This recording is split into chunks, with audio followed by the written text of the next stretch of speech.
हम हर मुद्दे पर जाएंगे, हर कोर्ट का दरवाजा खटखटाएंगे, एफआईआर करेंगे, हर लीगल वे से जाएंगे।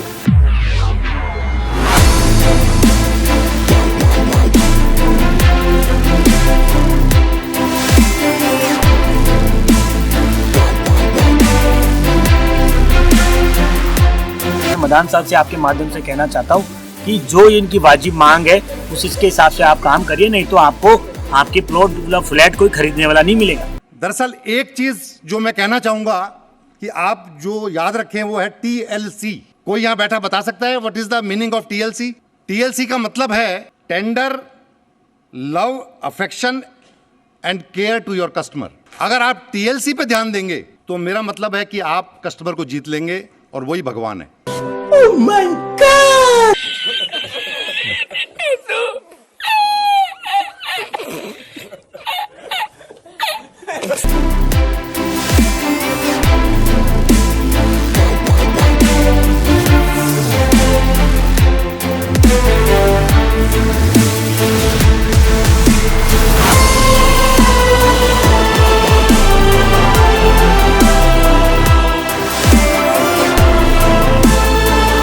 कितने साल और रुकेंगे हम? 5 साल बिल्डर किसी तरह अपने 5 साल पूरे करके अब इरेदा के नियम के अंतर्गत उसकी जितनी सारी जिम्मेदारी से मुक्त होना चाहता है। उसने हैंड ओवर करते हुए इसमें बहुत सारी खामियां थी जो बिल्डर के द्वारा यहाँ बनी सोसाइटी ने एक भी नहीं उठाई आज तक। बिल्डर को रेरा के नियम के अंतर्गत जो 6-7 करोड़ का जो कॉर्पस था सोसाइटी बनते ही देना चाहिए, आज तक वो उसका इंटरेस्ट भी नहीं देना चाहता, ना इन्होंने उसको एक लीगल नोटिस दिया है। उसको हम लोगों ने जो बिल्डर के अगेंस्ट की जो यहाँ पार्टी थी उन्होंने जो केस करा उसके अगेंस्ट रेरा में इन लोगों ने उसके फेवर में दिया कि वो कस्टोडियन है। रेरा इस तरह की किसी कस्टोडियनशिप को नहीं मानता है। एज पर रूल्स और नॉर्म्स उसको सोसाइटी बनती है हमारा पैसा दे देना चाहिए था। मदान जी की दिक्कत है कि उनकी 22-23 सोसाइटी यहाँ पर, एक सोसाइटी में कॉर्पस दे दिया तो 22-23 सोसाइटी मांगेंगे। 1 से 7 करोड़ लेकर बैठे हुए, 22 से आप लगा लीजिए 150 करोड़ का फंड कॉर्पस वो हमारा एंजॉय कर रहे हैं ना। यहाँ की जो समस्या है, पहले तो हम बड़ी शर्मनाक बात थी, इतनी बड़ी सोसाइटी, इतनी एलिट लोगों सोसाइटी, हम अपना STP वेस्ट यहाँ फेंक रहे थे पड़ोस के अंदर। लास्ट टाइम हमने जो मुद्दा उठाया उसमें वो कवर हो गया, वो बाई चांस बच गया। मदान जी ने हमारे जो सोसाइटी के जो फंड के अंदर बैंक अकाउंट के अंदर अपने 2 लोगों को डाल रखा था। बड़ी मुश्किल से लड़ झगड़ के वो 2 नाम हटा पाए, बहुत मुश्किल हुई। मॉडर्न सपरेंटी क्या है, आप जब कोई नया सोसाइटी बनाते हो 8 लोगों को प्लॉट कर दो, सस्ते मकान दे दो उनको, उनका ज़िंदगी भर का कैम माफ़ कर दो। मेरा वो लेटर दिखाइए प्लीज।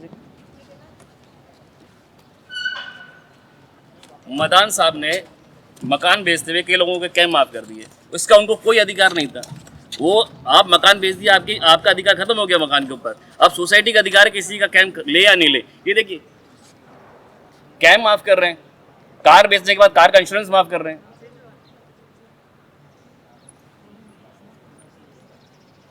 मदान जी किसी भी कीमत पे यहाँ पर एक लोकतांत्रिक चुनी हुई सोसाइटी को नियानादा नहीं देना चाहते। उनकी बनाई हुई सोसाइटी ने 11 लोगों ने 288 लोगों के लिए 2 साल का एक्सटेंशन ले लिया था। ये सबसे बड़ी फोर्जरी जो उन्होंने करी थी ये रेरा के अंदर, ये धूर्तता की पराकाष्ठा थी उनकी तरफ से, जिसमें से आधे लोगों ने अपने नाम भी नहीं लिखे थे। ये बिल्डर की जो बनाई सोसाइटी रेरा के नियम के अनुसार पहली जो सोसाइटी बिल्डर बनाता है, और इसके अंदर 2 साल का एक्सटेंशन लेकर उन्होंने 2 साल की प्राणजीवी ले लिया। उसके बाद वो हमको कोर्ट केस के चक्कर में चल रहे, आज तक यहाँ पर AGM नहीं हुए, आज तक यहाँ फेयर इलेक्शन नहीं हुए। वो बहुत शर्मनाक है। हम मदान जी के नाम से आए थे और मदान जी नाम के लिए रो रहे हैं। हाँ जी सर, मैं इस सोसाइटी में जब से फर्स्ट फ्यू रेजिडेंट्स आए थे, पहले 5-10 लोगों में से हूँ। जब मैं यहाँ शिफ्ट किया था 4 साल हो गए मेरे को यहाँ पे शिफ्ट किए हुए। द मेन प्रॉब्लम है RWA, रेजिडेंट वेलफेयर एसोसिएशन, जो कि बिल्डर को बना के और हट जाना चाहिए, वो अभी तक नहीं हुआ। बिल्डर ने अपने कुछ कठपुतलियाँ यहाँ बैठा रखी हैं। प्रोबेबली उनको वो कुछ सेल्फिश इंटरेस्ट होंगे उनके बिल्डर से, उनको और उनको बिल्डर से। वो ना तो चुनाव होने देते और ना ही रेजिडेंट्स की कोई विल यहाँ पे चलती है।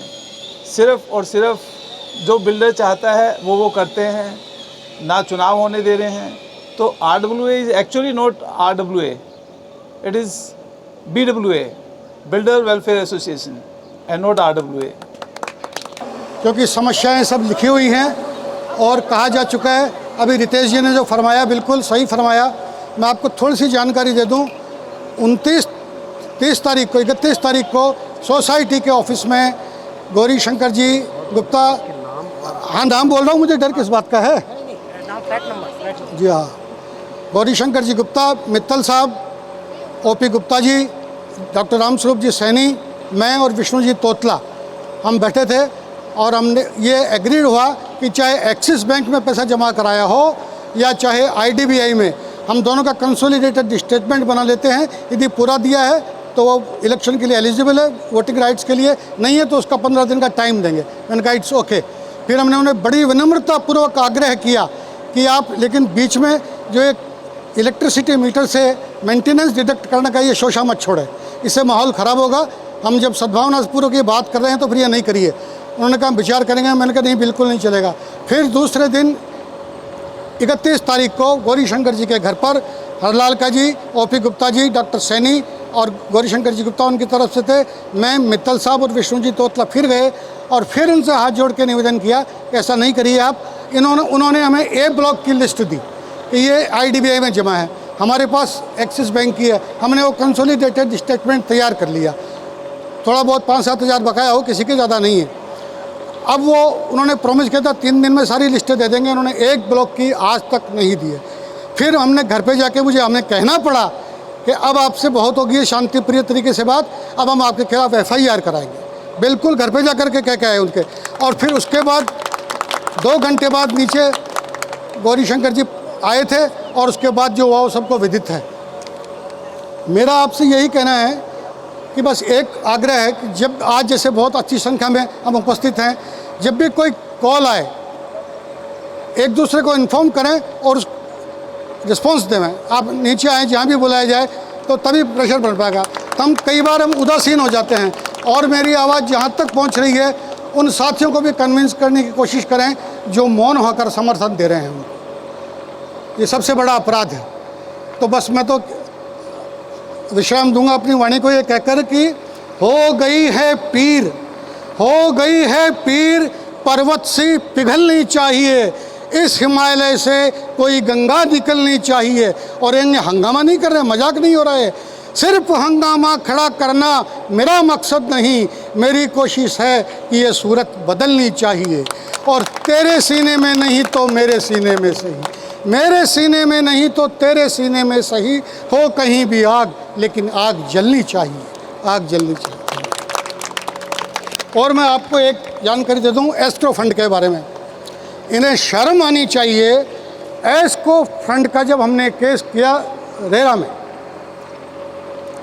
उस समय ये 2 इलेक्शन नहीं हुए थे हमारे। अभी जो सबको पता है कि हमने भी इलेक्शन करवाए पहले, बाद में इन्होंने करवाए, उस टाइम नहीं थे।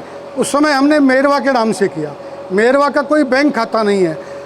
हमने बिल्डर को पार्टी बनाया नंबर 1, नंबर 2 इस तथाकथित सोसाइटी को, और उसमें स्पष्ट ये प्रेयर मांगी है कि एस्ट्रो फंड का पैसा ब्याज सहित सोसाइटी के खाते में जमा करा जाए। मतलब हम नहीं मांग रहे हैं, उसी चाहे IDBI में ही जमा करा दिया जाए। उसके बाद बेशर्मी की और धूर्तता की आप हद देखिए। इन्होंने वहाँ जवाब दिया है कि ये पैसा तो बिल्डर के पास में कस्टोडियन के रूप में रखा हुआ है। आप कौन होते हैं कस्टोडियन के रूप में रखने वाले? नंबर 2, और उन्होंने ईमानदारी तो ये थी कि ये कहते कि ये बात ठीक है एस्क्रो फंड की, बाकी बातें इनकी गलत है, एस्क्रो फंड का बिल्डर से में पैसा दिलाया जाए। ये प्रेयर तो करते सोसाइटी ने लिखा है इनकी कंप्लेंट खारिज कर दी जाए। शर्म आनी चाहिए। और हम फिर भी थोड़ा बताएं ये बातें और ज़रा कुछ साथियों को जागरूक करें। बहुत बहुत धन्यवाद, मेहरबानी।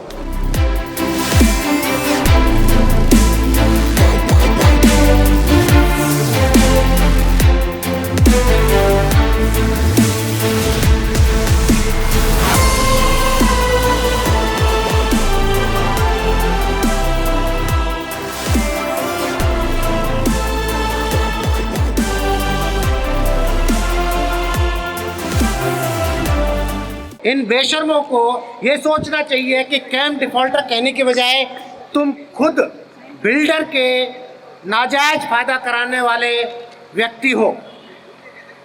और जैसे कि बताया राजीव जी ने, एक्चुअली कुछ लोग तो प्रॉपर्टी डीलिंग का काम करते करते फ्लैट खरीद गए यहाँ पे।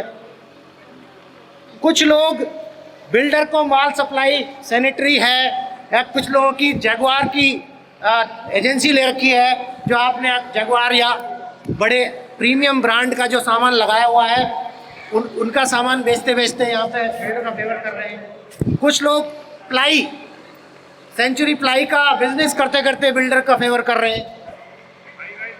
तो इन बेशर्मों को ये नहीं दिखता कि भाई तुम किसका अधिकार छीन रहे हो, और अगर अधिकार छीन रहे हो तो तुम्हारे भाई हैं वो, तो इनको यहाँ आके कहने में क्यों शर्म आती है कि भाई तुम गलत हो, हम गलत हैं और वो सही है। अब तो घर में छुप के बैठ गए।